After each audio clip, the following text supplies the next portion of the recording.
Shalom, puji nama Tuhan. Kita bersyukur bahwa hanya karena kasih anugerah Tuhan maka kita dapat ada sebagaimana kita ada hari demi hari dalam kehidupan kita. Nah, hari ini saya ingin mengajak setiap pendengar saya di channel ini untuk bersama-sama merenungkan dan belajar tentang 7 perkataan salib Tuhan kita Yesus Kristus. Sebuah perkataan yang sangat mulia yang diucapkan oleh Tuhan kita, bukan dalam keadaan dia ketika senang, bukan dalam keadaan dia ketika sedang sehat, tapi dalam keadaan dia ketika sedang menderita. Saudara yang terkasih, mari kita merenungkan betapa mulianya hati Tuhan kita Yesus Kristus. Ketika Yesus disalib, dalam seluruh penderitaan yang dia alami, Alkitab mencatat bahwa Yesus menyampaikan 7 perkataan yang sangat mulia. Yang pertama, di dalam Injil Lukas pasal 23 ayat 34 mengatakan, "Ya Bapa, ampunilah mereka, sebab mereka tidak tahu apa yang mereka perbuat."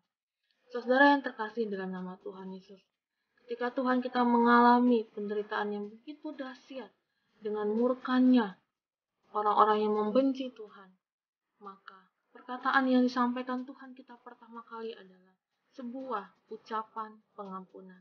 Saudara yang terkasih dalam nama Tuhan Yesus, ucapan pengampunan ini merupakan sebuah doa syafaat bagi musuh-musuhnya. Tuhan Yesus, hati yang begitu mulia, ketika tubuhnya menderita, dia tidak membenci setiap orang yang bersalah kepadanya, tetapi Tuhan Yesus mengajarkan kepada kita untuk mengampuni setiap orang yang sudah berbuat salah kepada kita. Saudara yang terkasih, ada hal menarik di sini. Mengapa Tuhan kita bisa mengampuni setiap orang yang sudah menyiksa dia di kayu salib, bahkan setiap orang yang sudah meludahi, mengolok-olok dia? Kita akan menemukan bahwa ternyata hati Tuhan Yesus itu berpusat kepada orang lain, bukan kepada kesakitannya. Di sini kita melihat bahwa begitu besar kasih Allah kepada manusia, sehingga dalam penderitaannya pun dia melihat kepada jiwa-jiwa yang membutuhkan keselamatan. Dia tidak melihat kepada dirinya yang menderita, tapi dia rela menanggung semua penderitaan supaya setiap kita diampuni dan diselamatkan. Ini adalah ucapan yang pertama, betapa mulia hati Tuhan kita Yesus Kristus mengampuni setiap orang yang bersalah kepadanya. Yang kedua, perkataan Tuhan Yesus yang mengatakan, "Aku berkata kepadamu, sesungguhnya hari ini juga engkau akan bersama-sama dengan aku di dalam Firdaus." Injil Lukas pasal 23 ayat 43 menuliskan hal ini. Perkataan yang kedua ini merupakan ucapan keselamatan. Mengapa demikian? Ini menunjukkan bahwa orang yang percaya Tuhan Yesus ketika mati rohnya ke surga. Dalam hal ini kita mengimani bahwa setiap orang yang percaya kepada Yesus, dia tidak akan mengalami istilah yang namanya purgatori. Tapi Alkitab mencatat ketika seseorang menerima Tuhan Yesus dengan iman, kasih karunia dinyatakan, maka ketika dia meninggal, rohnya dibawa ke surga. Saudara yang terkasih, perkataan Tuhan Yesus ini menyatakan sesungguhnya hari ini. Ini berarti bahwa keselamatan itu diterima saat orang percaya kepada Tuhan Yesus. Ada hal menarik di sini yang ingin saya sampaikan. Penjahat ini, penjahat di sebelah Tuhan Yesus yang mengaku bahwa Yesus adalah juru selamat, memiliki iman yang luar biasa.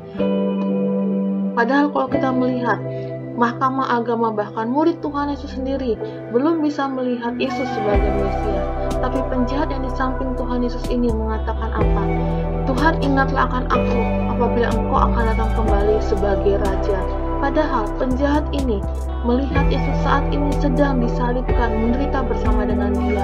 Tapi penjahat ini memiliki iman yang begitu besar. Dia meyakini bahwa Yesus adalah Mesias, Raja yang akan datang kembali. Saudara terkasih, ini adalah iman yang luar biasa dari seorang penjahat kepada Tuhan Yesus. Pasti hal ini terjadi oleh karena penjahat itu melihat hati Tuhan Yesus yang begitu mulia, yang mau mengampuni setiap orang yang sudah meninggal. Saudara yang terkasih, ini adalah sebuah penginjilan yang terjadi.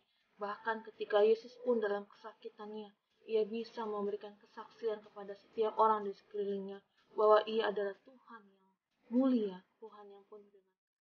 Perkataan yang ketiga, "Ibu, inilah anakmu." inilah ibumu. Saudara yang terkasih, perkataan yang ketiga ini terkenal dengan ucapan kasih. Perkataan Yesus ini memberikan teladan yang luar biasa kepada kita. Sekalipun dalam kesakitannya yang begitu hebat, Yesus tetap tidak melupakan kewajiban dan tanggung jawabnya sebagai anak kepada ibunya. Yesus menyerahkan Maria ke dalam penjagaan dan pemeliharaan Yohanes.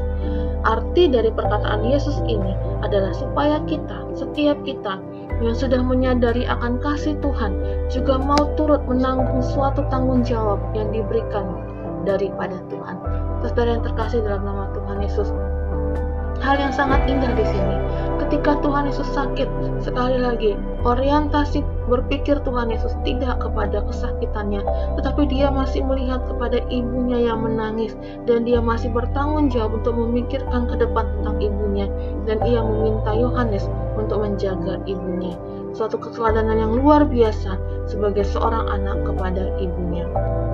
Ucapan yang keempat, Eloi, Eloi, lama sabachthani. Artinya, Allahku, Allahku, mengapa engkau meninggalkan aku?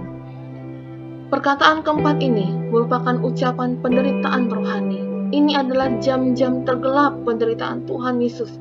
Yesus menyerukan sebuah kata-kata dari Mazmur 22 ayat 2. Saudara yang terkasih, apa artinya penderitaan ini? Kalau kita melihat apakah benar bahwa Allah meninggalkan Tuhan Yesus, maka kita bisa melihat di sini. Apa artinya di sini? Kita melihat yang pertama, bahwa Bapa berpaling ketika melihat anak yang dikasihinya menderita. Orang tua mana, ayah mana, bapa mana yang tega melihat anaknya mengalami penderitaan sehebat itu, yang bukan karena dosanya, yang bukan karena kejahatannya. Maka yang pertama artinya adalah Bapa berpaling ketika melihat anak yang dikasihinya menderita. Yang kedua, ketika Tuhan Yesus disalibkan, jam-jam tergelap dalam diri Tuhan Yesus ketika Allah meninggalkan dia. Hal ini berarti bahwa Allah yang suci berbalik ketika seluruh dosa ditimpakan kepada Yesus. Semua murka Allah atas dosa manusia, semua murka Allah atas kejahatan manusia saat ini ditimpakan kepada Tuhan Yesus. 3 jam langit gelap gulita. Ini menunjukkan bahwa seluruh murka Allah ditumpahkan kepada Tuhan Yesus. Maka Allah yang suci berbalik ketika seluruh dosa sedang ditimpakan kepadanya. Dia yang tidak pernah kena kutuk, maka dikutuk karena dosa manusia, bukan karena dosanya. Ini adalah sebuah penderitaan yang begitu luar biasa yang Tuhan kita alami di kayu salib. Perkataan yang kelima, aku haus. Saudara yang terkasih, ini adalah sebuah ucapan penderitaan jasmani. Mari kita membayangkan bagaimana Tuhan kita mengalami pencambukan dari Romawi, 39 kali cambuk, di mana cambuk Romawi yang dikenakan kepada Tuhan kita Yesus itu memiliki 3 cabang minimal yang ujungnya diberikan tulang. Maka setiap kali dicambuk, maka ada minimal 3 kulit Tuhan kita yang tercabik, dan itu ditimpakan kepada Tuhan kita. Bahkan seluruh tubuhnya disiksa, bahkan kepalanya diberi mahkota duri, bahkan juga kaki dan tangannya dipaku dengan paku yang tajam. Saudara yang terkasih, begitu banyak darah dan air yang keluar dari Tuhan Yesus, maka wajarlah dia mengatakan aku haus. Ini adalah sebuah ucapan di mana Tuhan merasa menderita secara jasmani, dan ketika itu ia ditawarkan oleh para prajurit untuk meminum anggur bercampur empedu dan mur untuk meringankan penderitaan Tuhan Yesus. Tetapi kemudian Tuhan Yesus menolak minuman itu karena memang dia harus merasakan semua penderitaan karena dosa kita manusia. Saudara yang terkasih dalam nama Tuhan Yesus, ketika Tuhan mengatakan aku haus, sesungguhnya ini bukan permintaan. Dia tidak sedang meminta minum, tapi ini adalah sebuah pernyataan yang menunjukkan kemanusiaan Kristus dan penderitaan yang sungguh-sungguh dia alami. Keadaan haus yang tidak terbayangkan yang harus dialami Tuhan Yesus ini, agar Yesus dapat menjadi air kehidupan bagi setiap kita manusia. Maka benarlah sebuah kalimat yang mengatakan, marilah kepadaku semua yang letih dan beban berat, aku akan memberikan kelegaan kepadamu. Karena Tuhan kita sudah menanggung setiap kehausan, keletihan, dan kelesuan setiap. Perkataan yang keenam, sudah selesai. Perkataan ini merupakan sebuah ucapan kemenangan. Dalam bahasa Yunani, kata ini menggunakan kata tetelestai. Itu dipakai dalam sebuah bentuk perfect tense yang menyatakan sebuah tindakan yang terjadi atau telah diselesaikan pada masa lampau, tetapi hasil tindakan itu tetap ada atau dapat dirasakan sampai sekarang. Saudara yang terkasih, penekanan perkataan ini bukanlah pada berakhirnya penderitaan, tapi pada penyelesaian misi penebusan.